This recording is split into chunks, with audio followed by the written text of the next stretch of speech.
Hello साथीहरू, मैले चाहिँ पहिला नै भिडियो बनाइसकेको छु राउन्ड बोर्डको साइन बोर्डको बारेमा। तर यो चाहिँ राउन्ड बोर्ड हो है, गोलो हुने भएको कारणले गर्दाखेरि राउन्ड बोर्ड भनिएको यसलाई। यसमा चाहिँ गाडी एक साइडबाट छिरेर अर्को साइडबाट राइट लेफ्ट कता जान चाहन्छ, स्ट्रेट कता जान चाहन्छ, त्यसको लागि चाहिँ यो राउन्ड बोर्ड ट्राफिक कन्ट्रोलको लागि बनाएको हो हैन।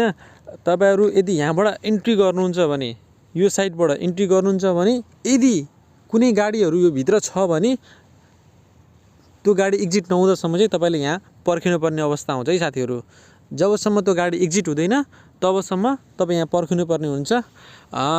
यसमा चाहिँ राइट लेफ्ट इन्ट्री एक्जिट हुन्छ। यसमा चाहिँ देखिएको यो ट्राफिक साइन बोर्डहरू छ नि, यसको बारेमा अन्य जानकारी लिनको लागि चाहिँ म अर्को भिडियो बनाएर हाल्नेछु। तबसम्मको लागि वेट गर्नु होला। र यस्तै ट्राफिक साइन बोर्डको बारेमा विविध जानकारी लिन चाहनुहुन्छ भने भविष्यमा आएर तपाईले ड्राइभिङ लाइसेन्स बनाउने सोच्नुहुन्छ भने मेरो भिडियो पुरा समय हेर्नु होला। मेरो च्यानल सब्स्क्राइब गर्न नबिर्सिनु होला है साथीहरू। धन्यवाद।